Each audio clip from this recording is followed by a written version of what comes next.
तीन धा- ती, चेतना के बारे में तीन धारणाएं हैं। एक वेदांतिक धारणा है जिसमें कहते हैं ब्रह्म से सब उत्पन्न हुआ।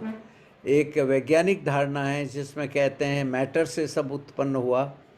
और एक जैन धारणा है जो चेतन और जड़ को अलग अलग मानती है, एक दूसरे में परिवर्तित नहीं हो सकते। ये हमने इस पर डिस्कशन किया। तो जब पूछते हैं कि ये मैटर से चेतना कैसे उत्पन्न होती है, तो नॉर्मली वो ऐसा एग्जाम्पल दिया जाता है जैसे अलादीन का चिराग था, तो मेटेलिक है और उसको घिसते ही उसमें एक जिन्न उत्पन्न होता है। इसी प्रकार जब अपने माइंड में जो न्यूरॉन्स हैं, जो सिनेप्सिस हैं, जो उसका स्ट्रक्चर है, वो इतना कॉम्प्लेक्स हो जाता है कि वो अपने आप फंक्शन करने लगता है, तो एक प्रकार से चेतना की उत्पत्ति होती है। तो इस प्रकार ये तीन धारणा थी। आज जो मैं चेष्टा करूँगा, हमने पिछली दफ़े फॉसिल रिकॉर्ड के बारे में बात की कि पृथ्वी में फॉसिल रिकॉर्ड क्या है, जीव का विकास कैसे हुआ, डार्विन का विकासवाद क्या है। आज हम climatic cycles of the earth, ये एक इम्पॉर्टेंट फैक्टर होता है इस पृथ्वी पर जीवन के रहने सहने में। तो हम क्लाइमेटिक साइकिल्स की बात करेंगे।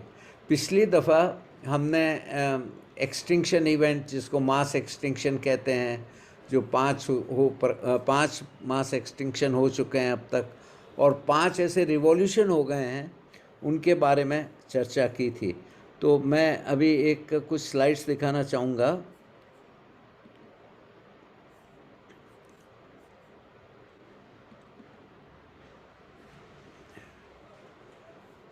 तो अब तक जो हमने चर्चा की, उसमें से ये जो 4-5 क्लास हुई है, उसमें से कुछ नियम निकल कर आए हैं, बेसिक लॉज। एक तो लॉ ऑफ सिमेट्री है कि ये ब्रह्मांड में सब सिमेट्रिकल है। For everything there is an opposite. Left है तो राइट है, पार्टिकल है तो एंटी पार्टिकल है, मेल है तो फीमेल है।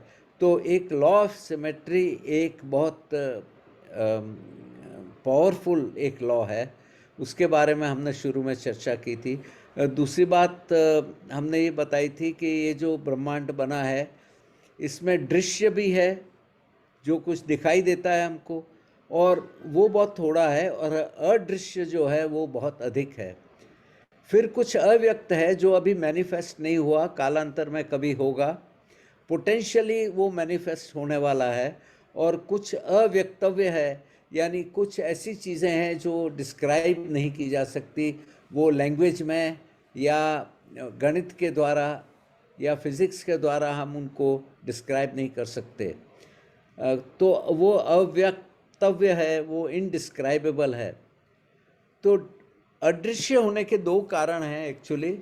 एक तो कि हमारे सेंसरी ऑर्गन्स परफेक्ट नहीं है, किसी की हेयरिंग इम्पेयर्ड होती है, किसी की आईसाइट इम्पेयर्ड होती है, और माइंड जो है वो कंटिन्यूसली, जो अपना मस्तिष्क जो है वो कंटिन्यूसली अपडेट होता जा रहा है। जैसे जैसे वो सीखता है, वो एक नई स्थिति में पहुंचता है, हर वक्त वो जानने की प्रक्रिया चालू रहती है। तो वो भी परफेक्ट नहीं है। इसलिए ये हर चीज़, नियम हो या वस्तु हो या कोई भी हो, वो 5 प्रकार की होती है।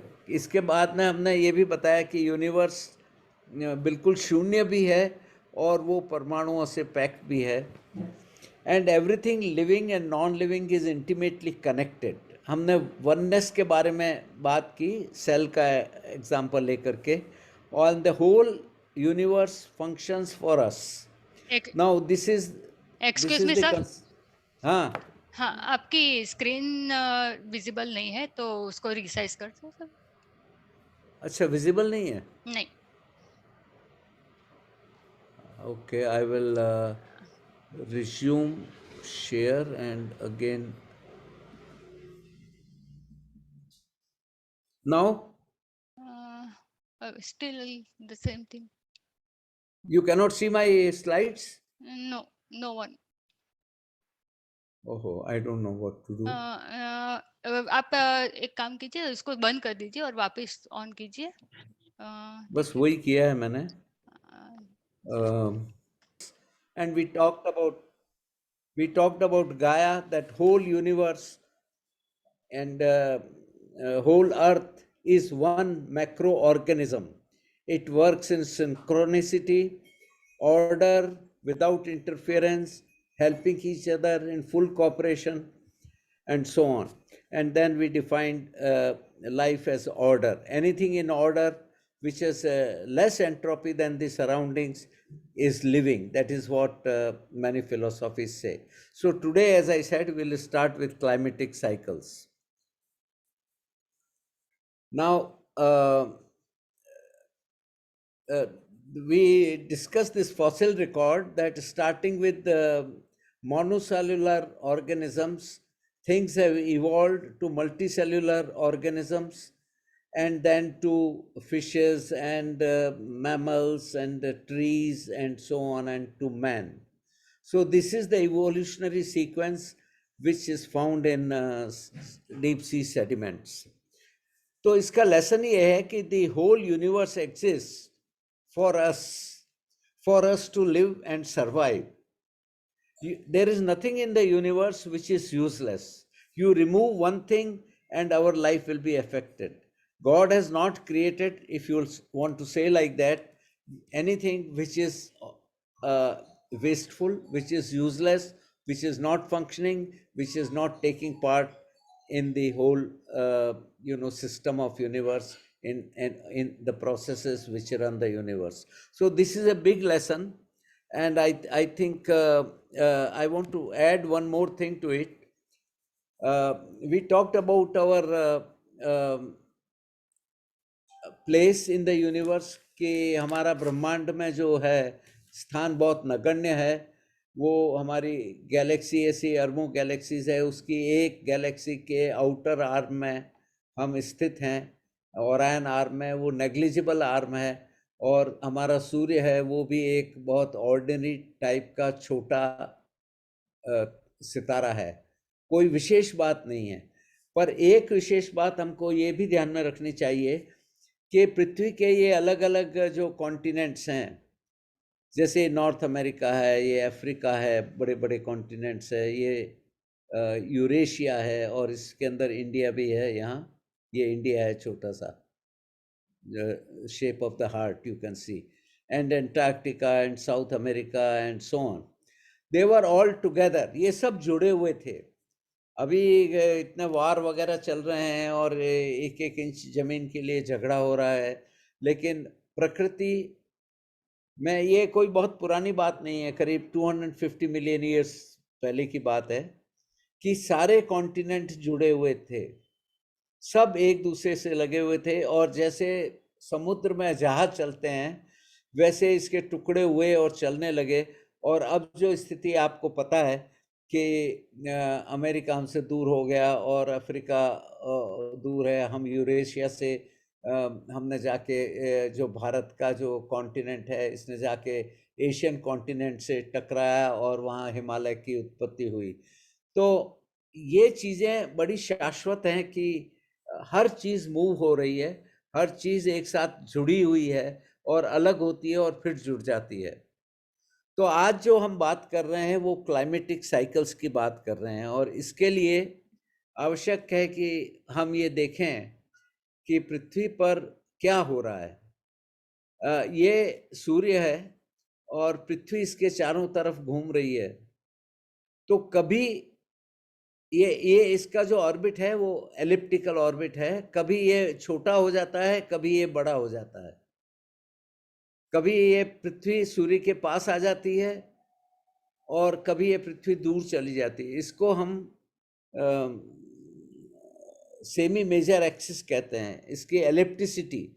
तो एलिप्टिसिटी जो है वो चेंज होती जाती है, और जो टिल्ट है, आपको पता है कि पृथ्वी 23.5 डिग्रीज पे झुकी हुई है. ये एक्सिस जो है ये इधर मूव कर रही है, इससे 23.5 डिग्रीज पर ये टिल्टेड है। पर ये टिल्ट भी कांस्टेंट नहीं है, ये टिल्ट भी चेंज होती रहती है।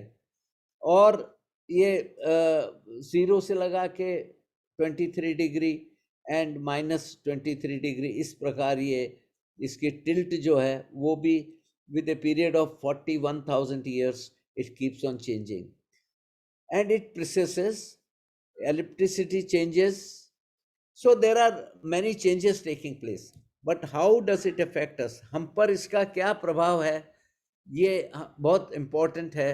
और इसमें भी पृथ्वी के कई नियम हमारे सामने आएंगे। तो यहाँ इस स्लाइड में मैंने बताया है कि ये जो टिल्ट एंगल चेंज हो रहा है, एक्सेंट्रिसिटी चेंज हो रही है, ये इनमें साइकिल्स हैं। तो साइकिल्स हैं 23,000 ईयर्स के, 41,000 ईयर्स के, 100,000 ईयर्स के, और सब साइमल्टेनियसली चलते हैं। और एक साइकिल और है 450,000 ईयर्स का। तो एक साथ ये सारे साइकिल चल रहे हैं और ये हमारे पृथ्वी का जो टेम्परेचर है उसको चेंज कर रहे हैं। अब ये बड़ी विचित्र बात है, और मैं विशेषकर ये समझाने के लिए और ये समझने के लिए ही मैंने ये विषय चुना है, पृथ्वी का जो है टिल्ट, एक्सेंट्रिसिटी और प्रिसेशन, ये कैसे चेंज होते हैं। तो ये सब साइकिल एक साथ कंकॉमिटेंट चेंज हो रहे हैं, और इससे क्या होता है, इससे पृथ्वी का टेम्परेचर -3 डिग्री तक चेंज हो जाता है। अगर हम 0 लें अभी, तो -3 डिग्री तक ये टेम्परेचर चेंज हो जाता है, और इसका अध्ययन हमने हमारी लेबोरेटरी में भी किया है।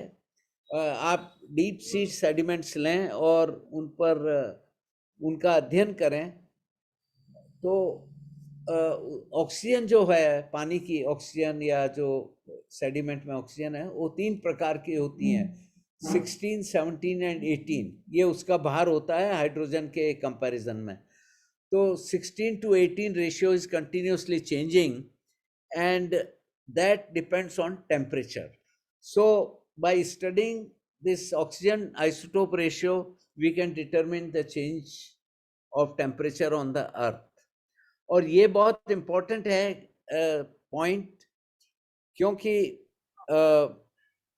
आप देखेंगे कि सूर्य से जो एनर्जी आती है वो तो बहुत कम चेंज होती है, परंतु earth itself acts as an amplifier. मैं आपको बताऊंगा, जैसे कि कई लोगों ने इसका अध्ययन किया है। हमारे ये 1980 से लगा के अब तक कि सूर्य से जो हमारे रोशनी आती है वो कितनी, जो एनर्जी आती है वो कितनी बदली है। तो नॉर्मल उसकी वैल्यू है 1360 वॉट्स पर मीटर स्क्वायर, और उसमें से बहुत कम 1 या 2 वाट बदलती है, मतलब negligible. 1 out of 1300 is very small amount, पर इसका जो प्रभाव है हम पर वो बहुत ज़्यादा पड़ता है, और ज़्यादा इतना पड़ता है कि ये जो -3 डिग्री का मैंने आपको ग्राफ बताया, ये जब टेम्परेचर कम होता है तो पूरी पृथ्वी पे ग्लेशियर हो जाते हैं। पृथ्वी टेम्परेचर तो केवल 3 डिग्री बदला है, परंतु ये ग्लेशिएशन हो जाता है, और इसको हम ग्लेशिएशन और इंटर ग्लेशियर कहते हैं जब गर्मी होती है। तो ये साइकिल चलता है, glacier, inter glacier, glacier, inter glacier, glacier, inter glacier, ये साइकिल 100,000 ईयर्स, 1,00,000 साल में ग्लेशिएशन आता है, फिर चला जाता है, फिर आता है, फिर चला जाता है। तो इस प्रकार जो है ये सब वस्तुएं, ये सब क्लाइमेट हमारे कंट्रोल के बाहर है। और आप देखेंगे कि ये जो इफेक्ट है जो मैंने बताया आपको, ये एक रशियन साइंस टीचर था मिलांकोविच, उसने ये प्रपोज किया, पर लोगों ने माना नहीं। इसलिए नहीं माना कि जो चेंज होता है वो इतना कम है, 0.1% या उससे भी कम, तो पृथ्वी पर एक क्लाइमेटिक साइकिल कैसे हो सकते हैं। परंतु मैं आपको बताना चाहता हूं कि इसके बाद में जब व्याख्या की गई, ये जब समझ में आया, तो इसको बटरफ्लाई इफेक्ट का नाम दिया गया। और ये बहुत इम्पोर्टेंट लॉ है कि एक छोटी सी चीज, एक बटरफ्लाई, एक तितली अगर पंख फड़फड़ाती है और उससे हवा डिस्टर्ब होती है, तो वो तूफान में बदल सकता है। ये अपने एटमॉस्फेयर की क्षमता है। ये atmosphere acts as a very big amplifier. तो आप देखेंगे कि पृथ्वी पर हर लाख साल में ग्लेशिएशन आता है और गर्मी बढ़ती है, सब पानी हो जाता है। तो ये क्लाइमेटिक साइकिल हमारे अस्तित्व के लिए बहुत आवश्यक है, क्योंकि जब गर्मी होती है, लेक्स फुल होती है, तो पैदावार अच्छी होती है, फल फूल लगते हैं, खेती होती है, कंफर्टेबल लाइफ होती है। जब सब बर्फ जम जाती है तो खेती कम होगी, पैदावार कम होगी, फल फूल कम होंगे, रहना मुश्किल हो जाएगा। हालांकि ये 3 डिग्री की बात है, पर हम पूरी पृथ्वी की बात कर रहे हैं, तो इसका इतना इफेक्ट होगा कि पूरे पृथ्वी का क्लाइमेट बदल जाएगा। तो हमारे इसको हम थोड़ी आर्कियोलॉजी से जोड़ के देखेंगे कि वो जो हमने पहले देखा था, डार्विन्स इवोल्यूशन का डायग्राम, जो फॉसिल रिकॉर्ड का, तो एक सबसे पुराना ये लूसी नाम का एक इसके वो मिले स्केलेटन, ये करीब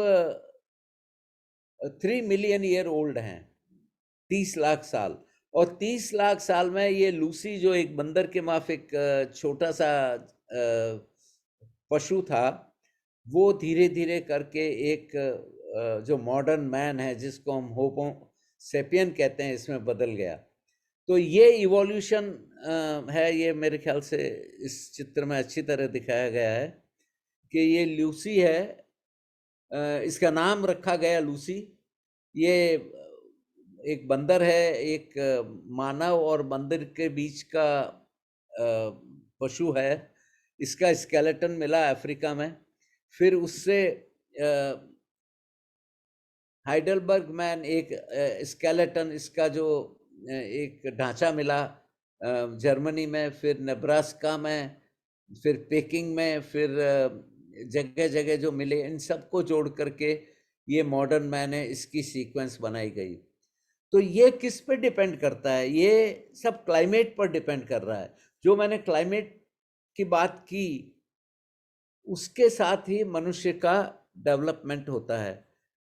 जो मॉडर्न मैन है वो अभी बहुत यंग है, 2 लाख साल पहले ही यहाँ पर पृथ्वी पर देखा गया। मतलब उसके पहले होमो सेपियंस नहीं थे।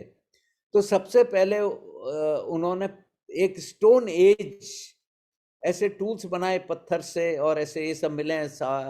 दक्षिण भारत में भी बहुत सारे पेलियोलिथिक, इसको कल्चर बोलते हैं, वो करीब 1 लाख साल पहले के पुराने वो ऐसे जो अवशेष उसके मिले हैं, 1 लाख साल पुराने। और धीरे धीरे करके मानव में प्रगति की, और नियोलिथिक यानी जो नया पाषाण युग जिसको कहते हैं, वो करीब 12,000 साल पुराना है, और वो अब मॉडर्न मैन में कन्वर्ट हो गया। तो ये सब जानने की आवश्यकता है कि दुनिया में हो क्या रहा है, और ये हमको किस प्रकार अफेक्ट कर रहा है। तो देखिए, आर्कियोलॉजी, क्लाइमेट और ह्यूमन डेवलपमेंट, इवोल्यूशन, ये सब जुड़े हुए हैं। तो मैं कुछ काल चक्र की और साइकिल्स की बात करूंगा कि बहुत सारे साइकिल्स हैं। एक अब हम जानते हैं डेली साइकिल है, सूर्य उदय होता है, अस्त होता है। एक सीजनल साइकिल है, अपने सब ऋतुएं बनती है, सर्दी, गर्मी, बारिश। एक एनुअल साइकिल है। एक टेरेस्ट्रियल साइकिल होते हैं वॉल्केनिक के, वो करीब 33 मिलियन ईयर्स में, जैसे अपने दक्षिण का पठार है, डेक्कन प्लेटो, इस प्रकार बनते हैं। साइबेरियन प्लेटो है, जो अफ्रीका में बहुत सारे प्लेटो हैं, वो 33 मिलियन ईयर का साइकिल चलता है। एक कॉस्मिक साइकिल है जो अपने गैलेक्सी के अंदर, ये जो पृथ्वी और सूर्यमंडल घूम रहा है, ये 65 मिलियन ईयर का अप एंड डाउन साइकिल है। इसकी हमने पहले बात की थी, तो इसलिए मैं इसको ज़्यादा डिटेल में नहीं जाऊंगा। और एक जो गैलेक्सी में, ये जैसे गैलेक्सी है, ये सूर्यमंडल यहाँ से चल के वापस एक चक्कर लगाता है। This is about 250 million year. So ये सब साइकिल चल रहे हैं and they are affecting us. हम पर इसका क्या प्रभाव है, ये एक जैन काल चक्र है, उसमें बड़ा विस्तार से बताया गया है कि उसको आरा में डिवाइड किया गया है कि ये जो सिचुएशन है वो बिगड़ती जाती है, बिगड़ के बिल्कुल समाप्त हो जाती है और फिर सुधरती जाती है, सुधर के बहुत अच्छी होती है।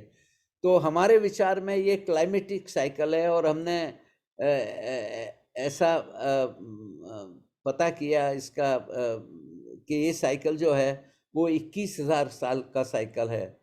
जो फिफ्थ आरा का साइकिल है वो 21,000 का है, फिर 42,000 का है, फिर 100,000 का है। ये साइकिल्स की मैंने आपसे ये बात की थी यहाँ पर कि ये जो साइकिल है ये 41,000 का है, ये 21,000 का ये साइकिल है प्रिसेशन वाला।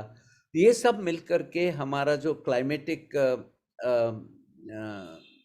पृथ्वी का जो क्लाइमेट है इसको अफेक्ट करते हैं, और उससे हम प्रभावित होते हैं, उससे हमारा इवोल्यूशन होता है।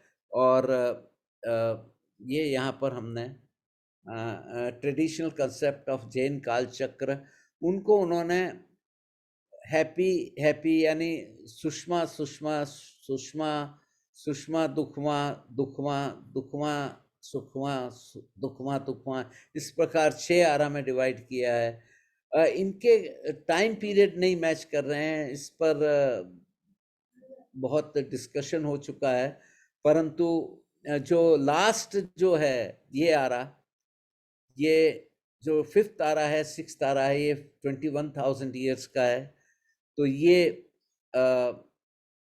आरा बिल्कुल साइंटिफिक एनालिसिस से, जो हमने वैज्ञानिक टेक्निक से पता किया, उससे मैच करता है। तो अब हम इस काल चक्र के साथ और पृथ्वी के क्लाइमेट के साथ में हम ये डिस्क्रिप्टिव जो लेसन है इनको समाप्त करेंगे। हमने शुरू से आपको किस प्रकार का पदार्थ है, ब्रह्मांड कैसा है, और हमारा ब्रह्मांड में क्या स्थान है, हम कितने क्षुद्र हैं, और आज हमने बात की कि ये पृथ्वी के सारे कॉन्टिनेंट एक दूसरे से मिलते हैं और बिखर जाते हैं, फिर मिलते हैं, फिर बिखर जाते हैं। तो इस प्रकार की प्रक्रिया चल रही है। अब हमारा जो मेन उद्देश्य है वो लॉज ऑफ नेचर, जो क्या नियम है प्रकृति के, वो जानने के लिए हैं। और इसमें हमने शुरू में बात की थी कि सारे पदार्थ को हम 2 भागों में विभाजित कर सकते हैं। एक तो है कोर्स और एक है फाइन। जो कोर्स है, जिसको कई ग्रंथों में बादर बताया गया है, कोर्स जो हमको आँखों से दिखाई देता है, और जो जिससे ये तारे सितारे, हमारा शरीर, हमारे घर, पत्थर, पृथ्वी, ये सब बने हैं, that is called macro world. और एक है सटल या सूक्ष्म दुनिया, जिसमें एटम और सब एटॉमिक पार्टिकल्स, जो एटम है, न्यूक्लियस, न्यूक्लियॉन्स हैं, प्रोटॉन्स, न्यूट्रॉन्स, इलेक्ट्रॉन्स और उनसे छोटे पार्टिकल्स हैं क्वार्क्स वगैरह। इन दोनों के नियम अलग अलग हैं। और अब हम ये जो हमारा वायुमंडल है, हमारा जो वातावरण है, हमारा जो पृथ्वी पर जो गति वगैरह की बात की, इनको समाप्त करके हम लॉज ऑफ नेचर के बारे में बात करेंगे। तो इस क्लासिकल मैकेनिक्स यानी for big things there are three laws which are very important. One is called causality, other is called conservation, and third is called determinism. Causality मतलब कार्य कारण का संबंध। कोई चीज बिना कारण के नहीं होती, हर वस्तु हर प्रक्रिया के लिए कारण होता है। ये सबसे बड़ा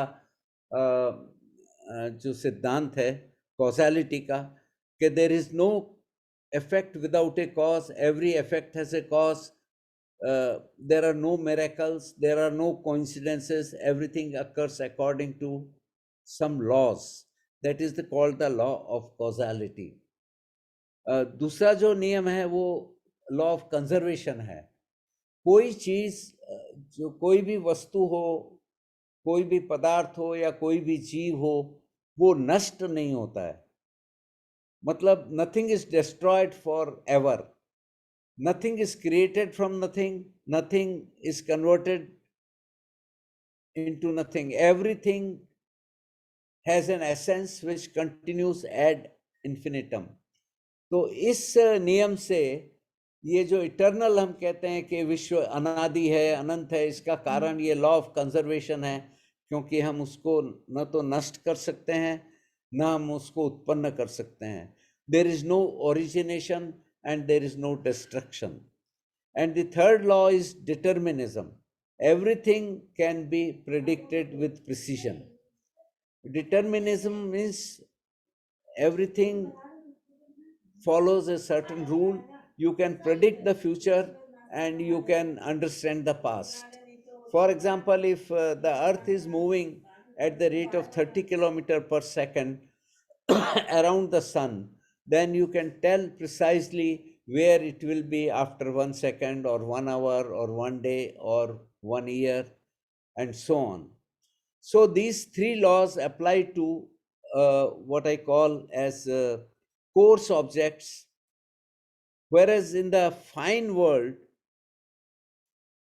where quantum mechanics is applicable, there are three laws that one is entanglement, other is complementarity, and third is uncertainty and probability. So what is quantum mechanics?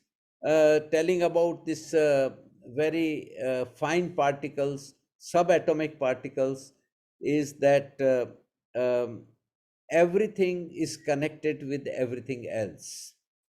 Everything is entangled. If you take one particle, people have proved this by theoretical experiments, that if two particles are produced in a reaction and one is um, on one end of the universe and the other is on the other end of the universe, they remain in contact. They are always connected. If something happens to one, the other is affected.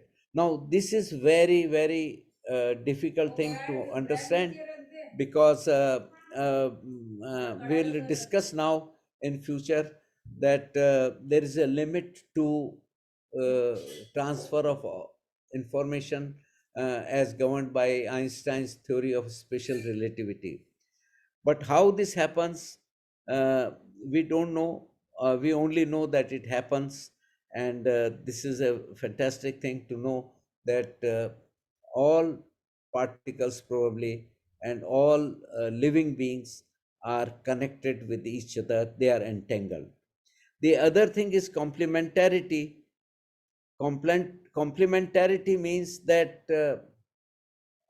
a thing has multiple properties.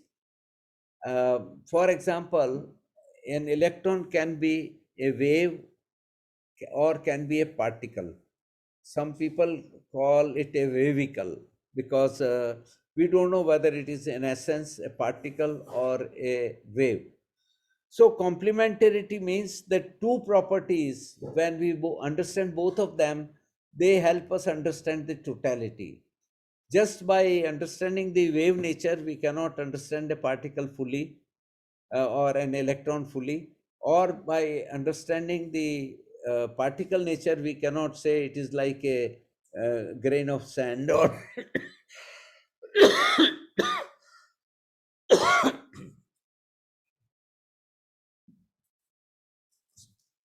so particle properties they are complementarity to each other, and they provide us a complete picture if we consider both of them. And the third part is uncertainty. There is always uncertainty at microscopic level, at quantum level, and the things are not deterministic as in classical level, but they are probabilistic. For example, uh, if there is a, I mean, there is a room which has 10 windows, and you throw a ball out of the room, then we know that ball will go out of one of those 10 windows. This is true for what you call classical mechanics or coarse objects like a ball.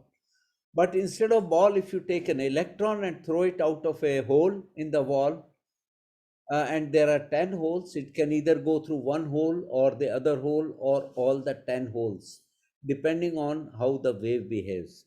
So this is a very fundamental concept of wave particle duality, that sometimes electron behaves like a wave, sometimes it behaves like a particle, and only when you measure, you design an instrument which is appropriate for measurement of a wave, it will behave like a wave. When it is appropriate for when you have an experiment which measures only particles, then electron is observed as a particle. Now this may look very complicated or very illogical, but this is how the nature is. So we'll talk about these laws from the next lecture onwards, but I want to end up this lecture by giving you an example that how this discovery was made. That there is a church in England actually, and it had a small hole in the roof. You know, the churches are made of glasses, usually the roof is covered with glasses, and one of them developed a hole, and through the hole the sunlight was falling on the ground, and you see a bright spot. So people used to notice this bright spot created by sunlight coming through that hole. After some time, another hole developed nearby, and now there are two holes. People were expecting that if there are two holes, there'll be two spots. The sunlight will come through both the holes. But this was not true. That first hole disappeared, and instead of hole, they got alternate lines, black and white, bright and dark. Bright and dark lines, there was a sequence of this lines when the two holes were there. This experiment even we can do in our house. I think it's not difficult. But that showed that the light photons, the photons out of which the particles are made, behave like waves.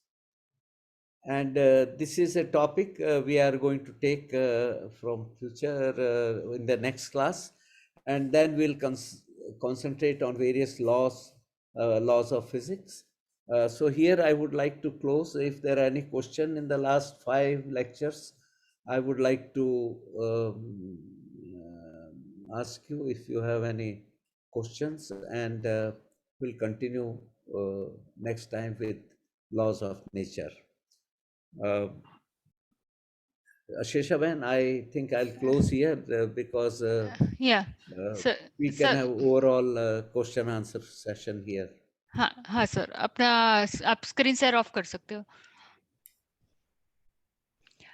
Participant में जिस किसी का भी प्रश्न है तो hand raise कर सकते हैं।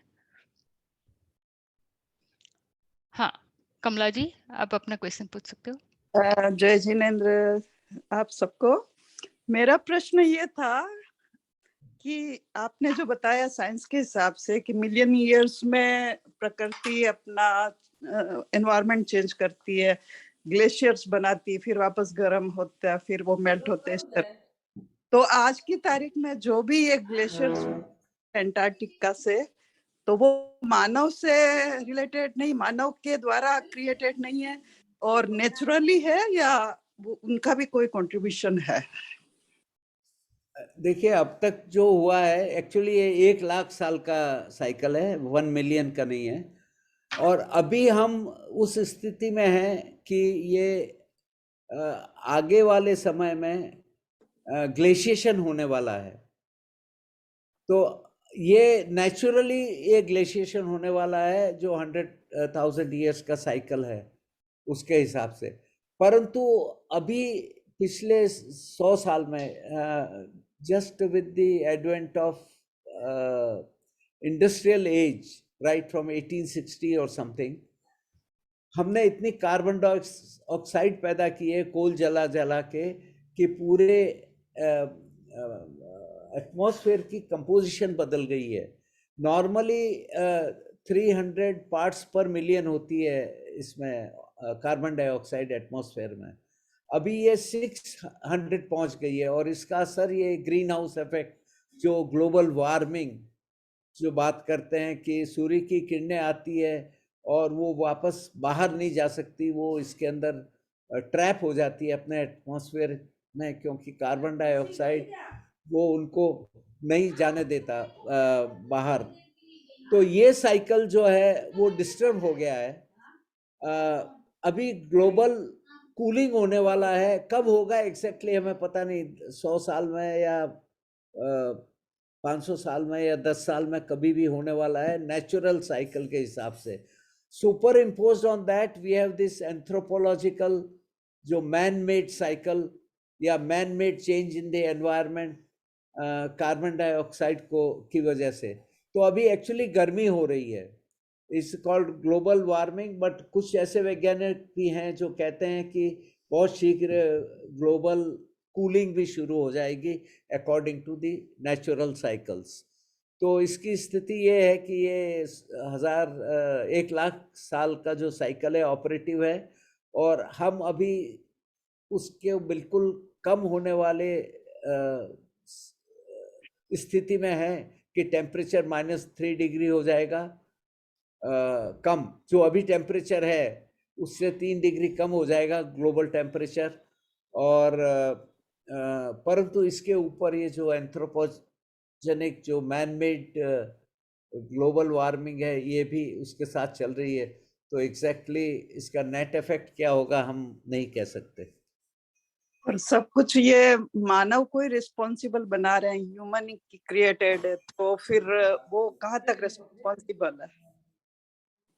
ये ग्लोबल वार्मिंग के लिए तो मानव ही रिस्पॉन्सिबल है, क्योंकि हमने इंडस्ट्रीज बनाई और इतनी हम कार्बन डाइऑक्साइड मीथेन वगैरह उत्पन्न कर रहे हैं, इतनी उत्पन्न कर रहे हैं।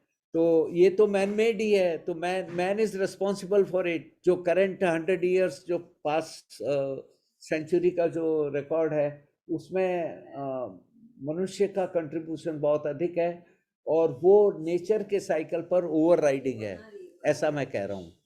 अच्छा अच्छा। दूसरा ये था, एक और मेरा छोटा सा है कि वो जो अपने मानव की जो क्या थ्योरी बताई ना अभी, जिसमें सारे मानव का जो विकास हो रहा है जी, लूसी थ्योरी, उसमें जो वो वाला मानव, उस टाइप के जो मानव अभी हिमालय में कभी कोई क्लेम करता है कि वो वहाँ है, वो जॉइंट ह्यूमन टाइप जो न की बात कर रही हैं आप, है, वो क्या सच है? हाँ, नहीं, बहुत अच्छा प्रश्न है। इसके कई एविडेंसेस मिले हैं, पर देखिए मैं खाली जो डेफिनेट एविडेंस की बात करूंगा तो तिब्बत में एक फुटप्रिंट मिला है जो 14 इंच का है।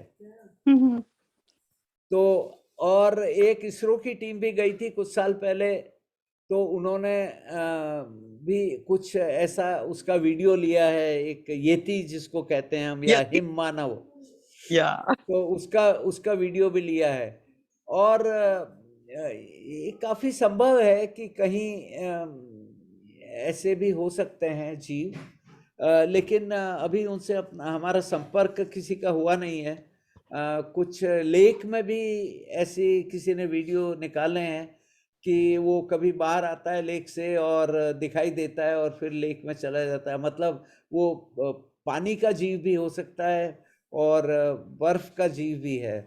तो इसके बारे में अभी स्पेकुलेशन चल रहा है, कुछ कहना मुश्किल है। पर 2-3 वीडियो जो मैंने देखे हैं वो काफी कन्विंसिंग है। और अब देखिए कभी उनसे संपर्क होगा तो पता चलेगा। नहीं है शायद। ठीक। थैंक यू कमला जी। हाँ थैंक यू। हाँ, थैंक यू। हाँ विशाल जी, आप अपना क्वेश्चन पूछ सकते हो। सर मेरे 3 क्वेश्चन है। पहला क्वेश्चन जो है ना sir, actually that relates with the very first lecture जो मैटर के ऊपर था। सर आपने इनफैक्ट आज के लेक्चर में भी बताया कि ये जो वेव पार्टिकल ड्यूअलिटी है, तो और फर्स्ट लेक्चर में आपने बताया था कि it was about the matter, the smallest particle, quark वगैरह, उसकी चर्चा करी थी। तो हम हमारे जो जैन फिलॉसफी में अगर पार्टिकल का इक्विवेलेंट हम देखें तो that we call it as a पुद्गल। ठीक है, मतलब आप चाहे इलेक्ट्रॉन कहे या क्वार्क कहे, जो भी साइंस में, but in our philosophy that is equivalent to पुद्गल। तो वेव का इक्विवेलेंट क्या हम वर्गणा को कह सकते हैं कि नहीं? Sorry, I didn't get your question. Can you repeat the last sentence? Sir अगर पुद्गल is equivalent to the particle, जो साइंस में हम जिसे कहते हैं स्मॉलेस्ट पार्टिकल, परमाणु या क्वार्क या कोई भी आप ले लीजिए, तो जैसे साइंस में वेव पार्टिकल ड्यूअलिटी की बात करी है कि electron can act as a particle as well as a wave, it can act in Right. Both way. हाँ, तो वैसा वेव का जो इक्विवेलेंट हमारे जैन जो डॉक्ट्रिन है, उसमें उसका इक्विवेलेंट टर्मिनोलॉजी क्या हम वर्गणा को बोल सकते हैं कि नहीं? किसको बोल सकते हैं? वर्गणा, वर्गणा जैसे होती है ना, वर्गणा, हाँ औपचारिक हाँ, वर्गणा, अच्छा, विशेष वर्गणा वर्गणा, को बोल सकते हैं। मनोवर्गणा वगैरह। हाँ, कोई नहीं, कोई कोरिलेशन है? मनोवर्गणा तो साइकोलॉजिकल है, मतलब दैट इज रिलेटेड टू मन, तो वो अलग चीज हुई। लेकिन वर्गणा इज नॉट ए वेव, वर्गणा is a bundle of particles, स्कंद Right. जिसको कहते हैं। स्कंद, करेक्ट। हाँ, तो उसको हम स्कंद कह सकते हैं कि जब वो थ्योरी बिल्कुल अलग है और इसके पैरेलल चल रही है, और दोनों अभी तक मिली नहीं है। जो जैन मॉडल ऑफ हाँ पार्टिकल हाँ फिजिक्स है, वो हाँ, क्वार्क पर जाके समाप्त हो जाता है और वो ऊपर से चलता है कोर्स मैटर से, और क्वार्क पर जाके समाप्त हो गया अभी तो। लोग ओके। सब क्वार्क की बात करते हैं, पर ऐसा कुछ अभी मिला नहीं है एक्सपेरिमेंटली।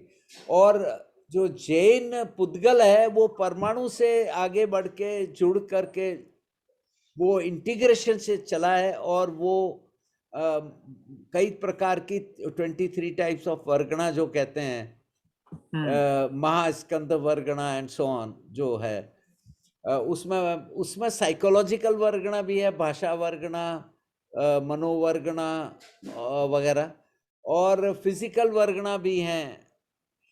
तो ये वर्गणा is a assembly of very small पुद्गल। पार्टिकल्स। हाँ, पुद्गल is equivalent to matter as you said. Okay, तो ये दोनों मिले नहीं है अभी, अच्छा, इनका there is a big gap between the two. Okay. So we have to, I mean, this is a very ripe subject for further research, and we can try to connect these aggregates of Parmanu to quark. Then we can bridge the gap between modern science and Jainism.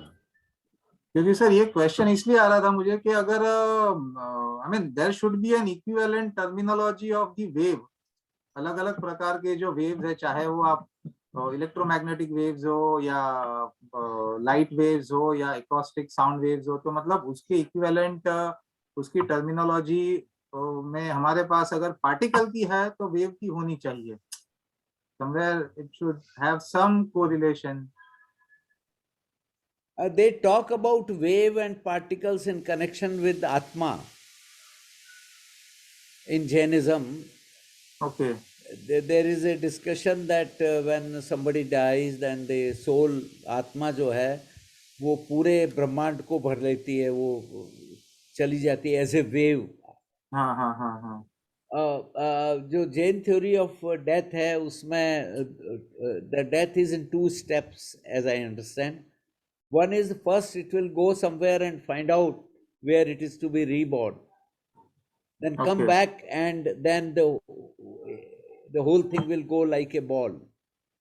तो उस सूत्र में इसके दोनों इसका विवेचन किया गया है कि ये वेव भी है और पार्टिकल भी है, पर वो आत्मा के संदर्भ में है, परमाणु के संदर्भ में नहीं है.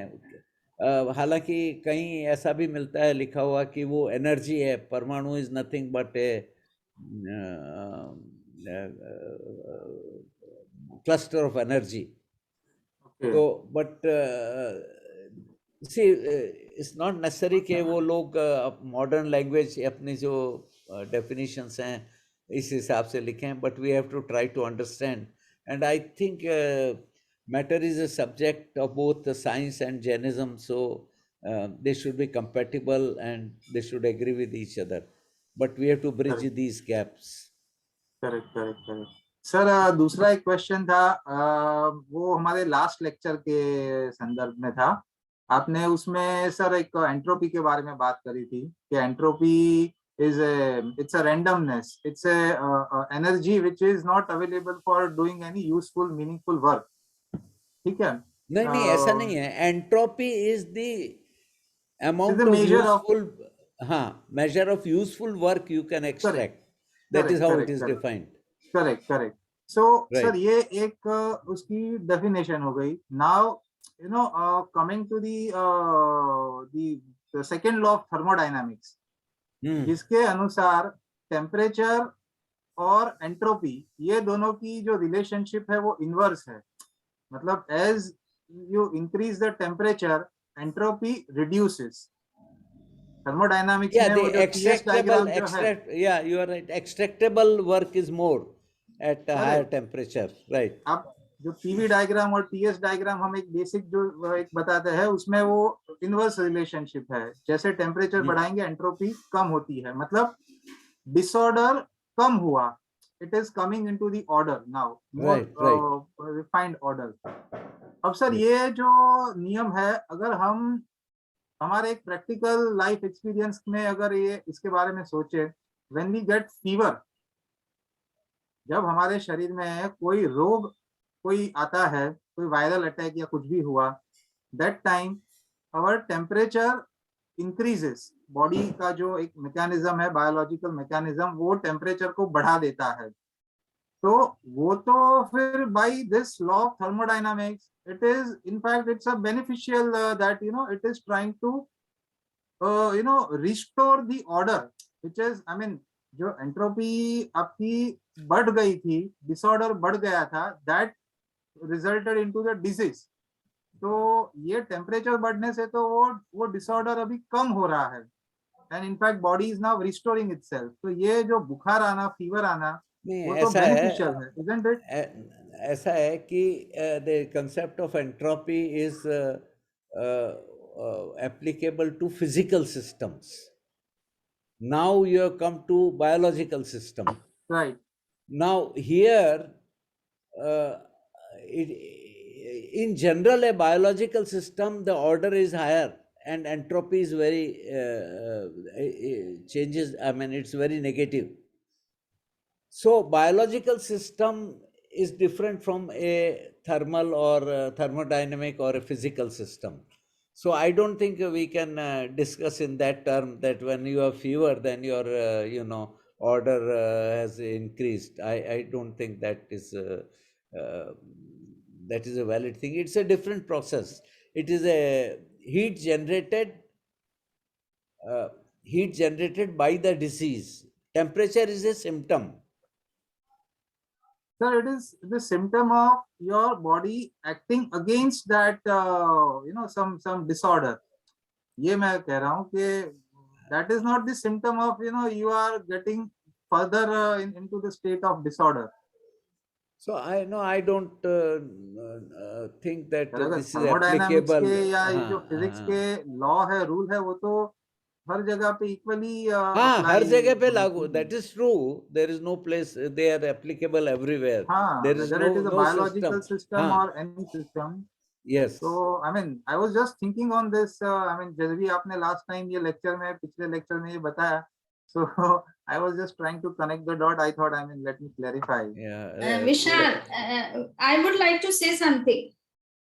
Yes. हाँ, Okay. समड़ी जी बताइए. हाँ, मैं वो कह रही हूँ कि विशाल जो क्वेश्चन कर रहा है, तो to some extent his view is correct in the sense कि जब हम कभी फीवर होता है तो ये शो भी कर रहा है कि आपकी बॉडी में कुछ है, समथिंग डिफेक्टिव, एंड उस फीवर से वो चीज बाहर पसीने के माध्यम से वगैरह से बाहर आती है और बॉडी हील होती है. इसीलिए जनरली ये कहा जाता है कि जो वायरल फीवर होता है उसके लिए कोई ट्रीटमेंट करने की जरूरत नहीं, वो तो बॉडी को क्लीन करने के लिए है, स्वस्थ बनाने के लिए है. दूसरा ये है कि कोई भी बीमारी आ रही है तो कर्म के पार्टिकल्स जो हैं वो एक तरह से कर्म का उदय चल रहा है उस समय. तो जैसे ही आप वो चीज आ रही है तो एक तरह से वो कर्म पार्टिकल्स जो हैं अपना इफेक्ट दिखा करके शेड ऑफ भी होते हैं. So you are becoming more healthy in comparison to what you were thinking before.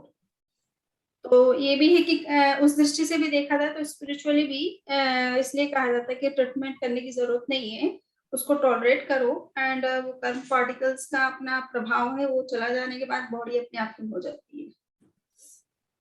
So you can see that also. In that sense you can see. नहीं तो बहुत ये बात भी, ये भी बराबर कोरिलेट कर रही है. ये जो स्पिरिचुअल एंगल है वो भी इसके साथ कोरिलेट कर रहा है. वो इसलिए कहते हैं कि मेडिसिन लेने से आप सिम्टम्स को जो है उसको क्योर कर रहे हो, किंतु उसका जो कॉज है, मेन कॉज है, उसको नहीं आप ट्रीट कर रहे हो, तो वो फिर अंदर में बना रह जाता है. सो अगर एक टॉलरेट करते हैं, कोई आप मेडिसिन नहीं लेते फॉर द टाइम बिंग, अगर ऐसी कोई बीमारी नहीं है कि भाई सीरियस है, so if you can tolerate and then automatic it will be cured. Correct. So this is good. Samniji has given another view from his spiritual point of view and from karma point of view. So all they are, this is very good. कहा जाता है ना कि वो सनत कुमार चक्रवर्ती, उनको शरीर में 16 महारोग हो गए थे और उनके पास में वो क्षमता भी थी, आमर्ष औषधि कहते हैं, यानी उनकी बॉडी में ऐसी पावर भी थी कि वो अपनी बॉडी का अपना ही थूक अगर लगा लेते अपने रोगों पर तो रोग ठीक हो जाते. बट उन्होंने कहा नहीं, मुझे तो अपने कर्म पार्टिकल्स को अलग करना है, तो मुझे इलाज नहीं, बॉडी का इलाज नहीं करना है, मुझे टॉलरेट करके कर्मों को दूर करना है अपने. सो मेन कॉज को मुझे रिमूव करना है, तो मुझे ट्रीटमेंट कुछ नहीं चाहिए. इंद्र भी आए थे, देवता भी आए थे जो ट्रीटमेंट देने के लिए तैयार थे उनको, but he did not take.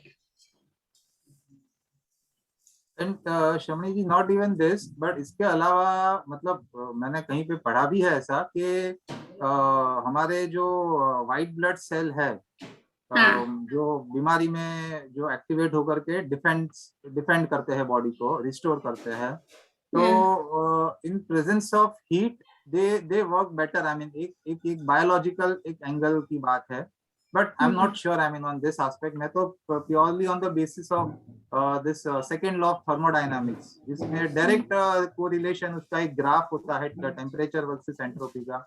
मैं तो वही सीधा अप्लाई कर रहा हूँ हमारे ये डिसऑर्डर, शरीर के डिसऑर्डर के ऊपर. तो इनफैक्ट आपने भी एक अलग पॉइंट इसमें ऐड कर दिया. Vishal ji, I would like to say something. Okay. Vishal ji, Kirti ji बताइए. हाँ, सी जो मैडम ने बताया और आप जो अभी आपने बताया वो बिल्कुल सही है। एक्चुअली जब टेम्परेचर बढ़ता है तभी एंटीबॉडीज क्रिएट होते हैं, लेट मी टेल यू। और बियॉन्ड सम जब आप टॉलरेट नहीं कर सकते हो टेम्परेचर, तभी कुछ देने का है। अदरवाइज देखिए, जब आप वैक्सीन लेते हैं, आपको बुखार आता है तो बोला जाता है इट्स ए गुड साइन कि vaccine is effective, means it is creating antibodies. अगर आपको बुखार नहीं आता है तो वो उतनी इफेक्टिव नहीं होती है। तो किसी को बोलो ये जो बॉडी में जो टेम्परेचर है, basically it is creating, starting the process of creating the antibodies. ये आज का साइंस भी, मेडिकल साइंस भी बोलता है। And in fact in European countries आपको माइनर बुखार है, कभी आपको पैरासिटामोल नहीं दिया जाएगा, ना बोला जाएगा कि आप आराम करो, रेस्ट करो, that is the best medicine. Right So, right.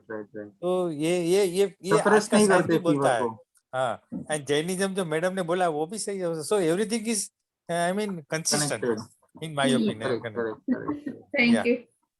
Right sir, एक लास्ट एक क्वेश्चन था बस, इसके बाद फिर कोई नहीं है।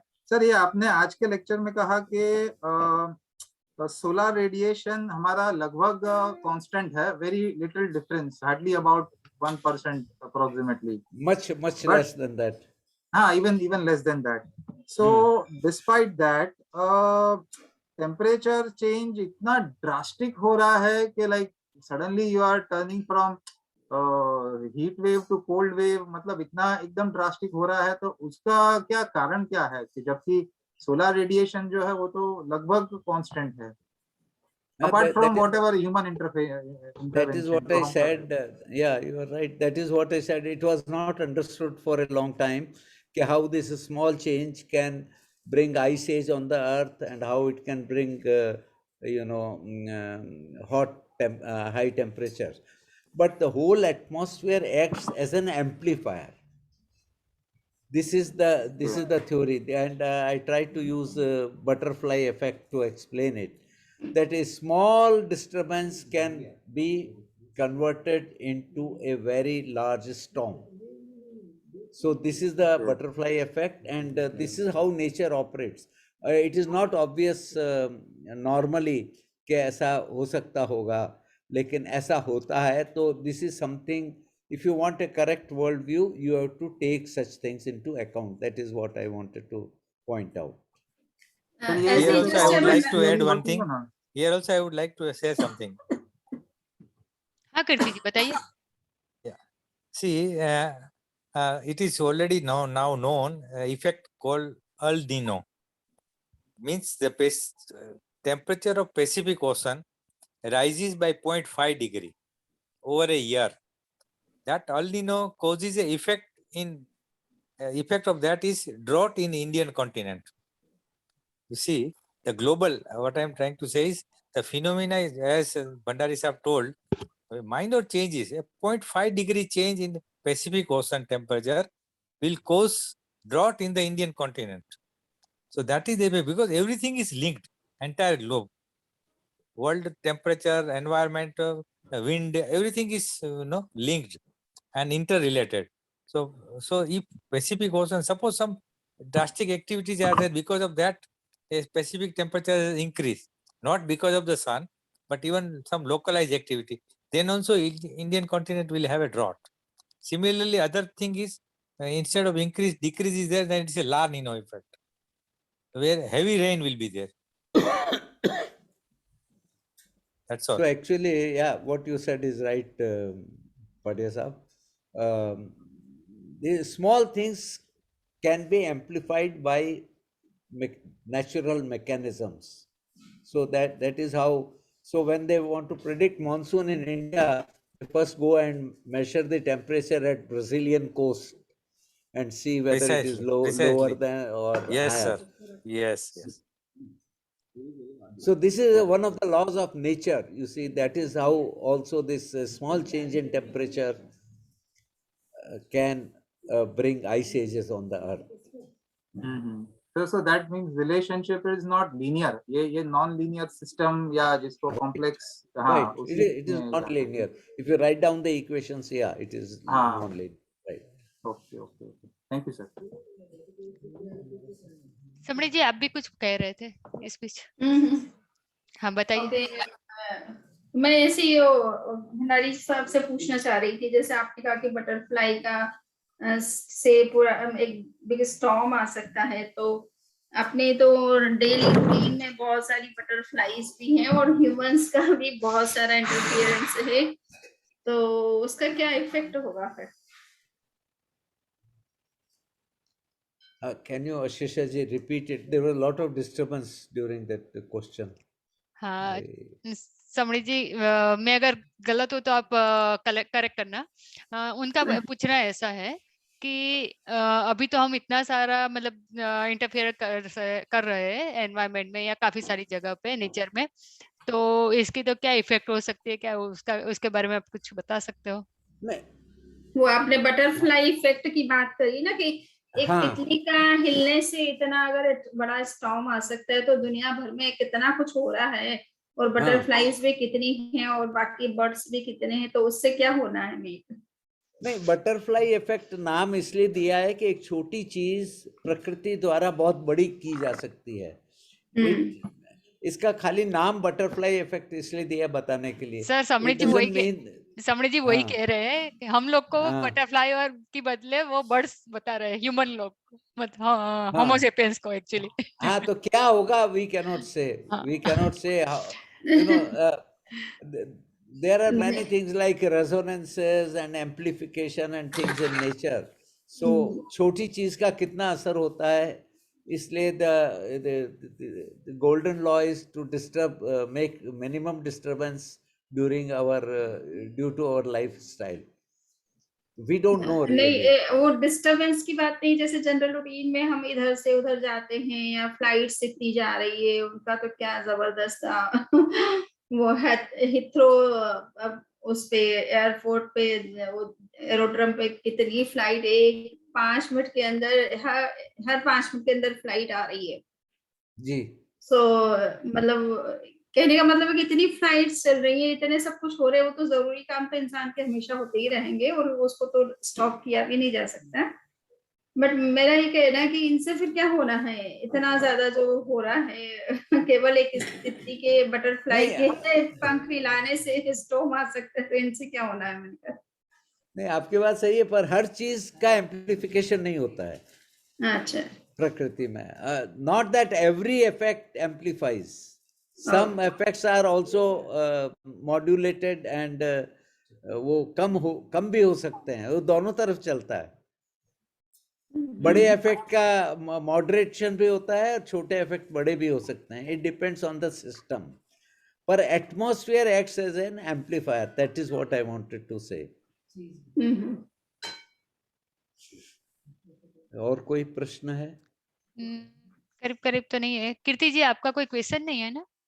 आपने हैंड रेस किया हुआ है. No. So because I wanted to comment on it. Oh, ठीक है. okay. Thank you. Okay, बहुत so अच्छा we'll है। now conclude this series here, and we'll start with now laws of nature as understood by science from next time. Okay, thank you very much. तो हाँ, बहुत तो अच्छा था। हाँ. बहुत इजी वे में आपने काफी चीजें, साइंटिफिक जो चीजें बहुत सिंपल लैंग्वेज में और बहुत अच्छी तरह से समझाई है। तो बस हमें वो थोड़ा इवोल्यूशन थियरी के बारे में भी था, जिस तरह से हम कहते हैं कि अवसर्पिणी कालखंड में तो हाइट कम होती जाती है और उत्सर्पिणी में बढ़ती चली जाती है. सो इट इज एक्चुअल में devolution era which is going on according to Jainism. So height is decreasing day by day, and similarly the lifespan is decreasing, the quality of nature is decreasing. So this is the what Jainism says. It is not, we are not evolving, we are actually devolving in some many sense. हाँ, पर ये height का तो मुझे इतना पता नहीं है. हालांकि पिछले 100 साल में average height of the people has increased. That is what record says. लेकिन मुझे बड़ा ताजुब हुआ कि जो 21,000 ईयर का फिफ्थ तारा का जो टाइम पीरियड है, वो exactly come scientifically also, and the 41,000 of fifth and sixth Tara together. That is what I wanted to point out, that there is some scientific basis for these calculation. and this perfect agreement, quantitative agreement is very, striking. तो वो I just wanted to point out. ऐसे generally के सर्दी के बाद गर्मी आती है, that kind of qualitative thing is okay, we can understand, but 21,000 exactly coming from fossil record, from oxygen isotopes, and matching with the chain theories, period of 5th and 6th era, that is, I think, very striking, and I wanted to just point that out. ठीक है, मतलब मेरा ये है कि evolution theory तो उत्सर्पणी कालखंड में अप्लाई होती है और इस समय डिवोल्यूशन थियरी अप्लाई होगी जी. So there is parallel devolution theory also to Darwin theory of evolution. That is also given by some scientist. I don't know the proper name, but there is also a devolution theory. हाँ, इसके Parallel बारे to में सोचें. Darwin, yes. Ji. So we have to see that because भगवान ऋषभ 500 धनुष की height के थे और उनसे पहले 600 तक की हाइट थी, and it is decreasing day by day, and now we are hardly of नहीं, पर ऐसा कोई फॉसिल रिकॉर्ड नहीं मिला है कि 500 धनुष के आदमी हो, because we know we have skeletons available in deep sea sediments. तो ऐसा इसका कोई प्रूफ नहीं मिला है. हाँ, वो मूल बात ये है ना, बहुत ही रिमोट टाइम, जो टाइम बताया जा रहा है वो टाइम तक तो जाना ही मुश्किल है ना जी. बहुत रिमोट टाइम है ना वो, उस हिसाब से बस अपने वो बियॉन्ड द रीच. पर इतना कर सकते हैं ना सर कि जो मिले हैं फॉसिल्स में से, मतलब जो भी स्केलेटन या जो भी रिकॉर्ड्स मिले उसका और जैनिज्म के हिसाब से क्या मतलब हो सकता है, तो वो मैच हो रहा है कि नहीं हो रहा है उसको अपने देख सकते हैं, जितना अवेलेबल है डेटा उसके ऊपर से ऐसा हो सकता है काम सर. जैनिज्म तो इवोल्यूशन पे, height is not the evolution, Darwin's evolution is the evolution of species. वो तो सही बात है सर. हाँ, तो वो that is a different thing, that is genetically affected, and this is the increase of height and all that is slightly, I mean, more lighter effect.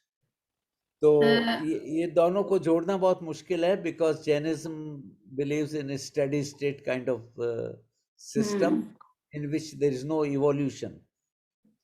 और this is a good problem to work on further. Yes. और ये भी वो दिखाने में picture जब evolution दिखाते हैं तो वो ये कि चिंपांजी से ह्यूमन बना है, इस तरह से ही दिखाते जैसे आपका पिक्चर भी उसी रूप में था. तो मूल बात ये है कि वो चिंपांजी आज भी वही चिंपांजी है, वो ह्यूमन नहीं बना है. सो कहने का मतलब है कि हमें ये देखना है कि जो ह्यूमन के फॉसाइल्स लिए हैं वो वही ह्यूमंस के फॉसाइल्स है, उससे पहले की प्री स्टेजेस जो बताई है they do not relate to human what we say species. दूसरा वो भी है ना समणी जी की ह्यूमन भी बहुत तरह के बताए हैं हमारे में भी जैनिज्म में, तो वो बात सही है. हाँ, वो बात सही है. उस तरह के ह्यूमन कोई हो सकते हैं जिसके फेसेस एनिमल लाइक हो सकते हैं, ऐसे ह्यूमन जो बताए वो हो सकता है क्या?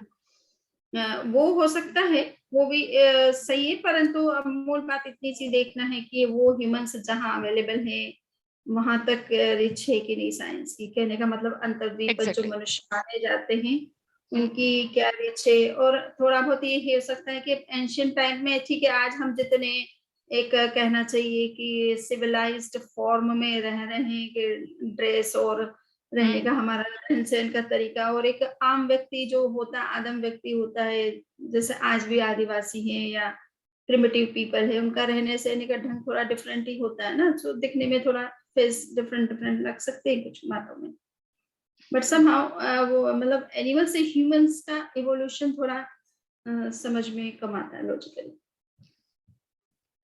सही, आपके बात सही. these things are very difficult, लेकिन जो फॉसिल रिकॉर्ड है उसमें क्या है वो क्लियर है. वो लोग क्या है कि अलग अलग जगह से सैंपल लेते हैं, कहीं कुछ मिला, कहीं कुछ मिला, कहीं कुछ मिला. ऐसे आप एक ही एरिया के अंदर देखिए तो और प्लस वो स्पेसीज आज भी आपके पास में जिंदा है। कहने का मतलब है कि इतने वर्षों में उनमें कुछ डेवलपमेंट नहीं देखा जा, वो उसी तरह से उनकी जनरेशन उसी तरह से चल रही है। बंदर की जनरेशन बंदर की तरह ही चल रही है, चिंपांजी की तरह ही चल रही है, अदर जो एनिमल्स है बर्ड्स है उनकी जनरेशन उसी तरह से चल रही है, उसमें कोई डेवलपमेंट नहीं हो रहा है ना। नहीं, So just लिमिटेड डेवलपमेंट तो आप देख सकते हैं विद टाइम। वो लिमिटेड Limited का मतलब मतलब इतना ही, लिमिटेड का मतलब जैसे अभी मैंने कहा कि हाइट में आपका कम हो सकता है, तो पहले की चिड़िया थोड़ी बड़ी हो सकती थी, थोड़ी ज्यादा समर्थ हो सकती, समझ लो उसकी कैपेसिटी वर्तमान में कम हो गई, ऐसा कुछ हम मान सकते हैं। परंतु कहने का मतलब है कि चिड़िया से चिड़िया ही पैदा हो रही है। हाँ। चेंज ऑफ स्पीशीज देखना पड़ेगा। तो उसकी थ्योरी उस पे अलग से विवेचन करेंगे। वो जैन थ्योरी अलग है, उसमें कर्म भी आता है और योनि भी आती है, और वो थोड़ा बहुत डिटेल्ड और बहुत सोफिस्टिकेटेड मॉडल है। और विज्ञान का मॉडल बहुत सिंपल है, natural selection and struggle for existence. तो वो रादर सिंपल है। जो जैन थ्योरी है वो बहुत रिफाइंड लगती है, पर इसको अभी दोनों को कंपैटिबल हम नहीं मतलब कर सकते हैं। वो नेचुरल सिलेक्शन जब कह रहे हैं तो नेचुरल सिलेक्शन का मतलब ये कर्म थियरी है। समझ जी एक बात, हाँ समझ जी हाँ। एक बात वो भी है कि फिजिक का अगर अपने देखे, हाइट को भूल जाए पर मतलब स्ट्रेंथ ऑफ द फिजिक वो अगर देखे तो उस हिसाब से क्या मैं ऐसा कह सकते हैं हम कि जैसे आप डिवोल्यूशन, एक्चुअली वो वर्ड तो सही है या नहीं मुझे पता नहीं, पर डिवोल्यूशन के साथ और जा रहे हैं हम, क्योंकि हमारी इम्यूनिटी या फिजिक या जो भी स्ट्रेंथ है वो कुछ डिक्रीज हो रही है ऐसा। हाँ, तो उस हिसाब से अपने सोच सकते हैं कि ऐसा आप जैसा कह रहे हो वैसा भी हो सकता है। तो जैनों को थोड़ा सा ना इवोल्यूशन और डिवोल्यूशन दोनों ही तरह से थियरी को डेवलप करके वर्क करना चाहिए। और ये साइकिल है, इवोल्यूशन के बाद डिवोल्यूशन, डिवोल्यूशन के बाद फिर इवोल्यूशन, से साइकिल एंडलेसली चलता रहता है। So we have to give a very comprehensive सही। हाँ, तो इट्स अ क्या good subject for further research. हमने जो बताया तो I think we should work on it definitely. हाँ तो फिर समणी जी आप इस मंगलाचरण चाहेंगे। ओके। चत्तारि मंगलम अरहंता मंगलम, सिद्धा मंगलम, साहु मंगलम, केवली पुण्यतो धम्मो मंगलम। चत्तारि लघुत्तमा अरहंता लघुत्तमा, सिद्धा लघुत्तमा, साहु लघुत्तमा, केवली पुण्यतो धम्मो लघुत्तमो। चत्तारि शरणं प्रवच्चामि, अरहन्ति शरणं प्रवच्चामि, सिद्धि शरणं प्रवच्चामि, साहु शरणं प्रवच्चामि, केवली पुण्यतं धम्मो शरणं प्रवच्चामि। थैंक यू समणी जी। वंदामी। वंदामी। भंडारी साहब आपको भी बहुत बहुत धन्यवाद। हाँ, वंदन भाव जी। हाँ। वंदन समझ जी, वंदन, सॉरी। तो क्या हम अच्छा डिस्कशन अच्छा चल रहा है, तो इससे अच्छा, काफी अच्छा। क्लैरिटी हो जाएगी कि कंपैरिजन भी करना चाहिए तो कैसे करना चाहिए। Unless we have a profound knowledge of the things, we cannot compare or we cannot say that we are discussing in the light of science. सही बात है, बिल्कुल। पर अपने को साइंस को एब्सोल्यूट नहीं मानना चाहिए, वो बहुत भारी गलती होगी। मतलब अरे भाई साइंस तो छोड़िए, तीर्थंकरों के शब्दों को भी एब्सोल्यूट सेंस में नहीं लिया जाता है। हाँ हाँ हाँ, बिल्कुल। मतलब है ना, आचार्य जिन भद्रगणिक क्षमाशमन हुए 7th सेंचुरी के, उन्होंने कहा कि नत्थी नई विहुणम जिनमयनम, तीर्थंकरों के वचन भी नई विहीन नहीं है, अर्थात सापेक्ष है, उनको निरपेक्ष सेंस में मत समझिए। करेक्ट, बिल्कुल करेक्ट, मतलब बिल्कुल करेक्ट। और वो क्या अल्टीमेट ट्रूथ हो जरूरी नहीं है, मतलब साइंस जैनिज्म में सापेक्ष कहने का मतलब है कि it is set from particular angle और पर्टिकुलर पर्सपेक्टिव और इन particular reference that can be accepted as eternal truth. That will be right, yes. But it is in limited sense and not in all the senses. Correct. तो हर एक statement में हम अपेक्षा शब्द लगाएंगे ऐसा बताया गया है, ऐसा ही है ना समझ जी? हाँ, वो इसीलिए भगवान महावीर शात लगाते थे। शात का मतलब होता है किसी अपेक्षा से ये बात कही जा रही है, पर उस अपेक्षा से वह बात सत्य है, उसमें कोई चेंजेस होने की पॉसिबिलिटी नहीं है। सही बात। उस कॉन्टेक्स्ट में वो ही बात ट्रू है। आत्मा शाश्वत है द्रव्य दृष्टि से, तो द्रव्य दृष्टि से वो तीनों कालों में शाश्वत ही है, उसमें कोई चेंजेस होना नहीं है कभी भी फ्यूचर में भी। सही। इस थैंक यू समणी जी, वंदामी, ओके भंडारी साहब ओके थैंक यू, पोखरणा साहब आपको भी थैंक यू वेरी मच। हाँ। हाँ, so nice, Ashish. बढ़िया, खूब मेहनत कर रहे हो आप, बहुत जबरदस्त मेहनत कर रहे हो आप लोग। Really great. जय जिनेंद्र। वंदामी, जय जिनेंद्र। अच्छा समनी जी, वो 26 और 27 तारीख को जैन अकेडमी ऑफ स्कॉलर्स का वो है ये कॉन्क्लेव। हेलो, समणी जी ने छोड़ दिया है, हाँ, हमने, हाँ उनसे बात कर लेंगे।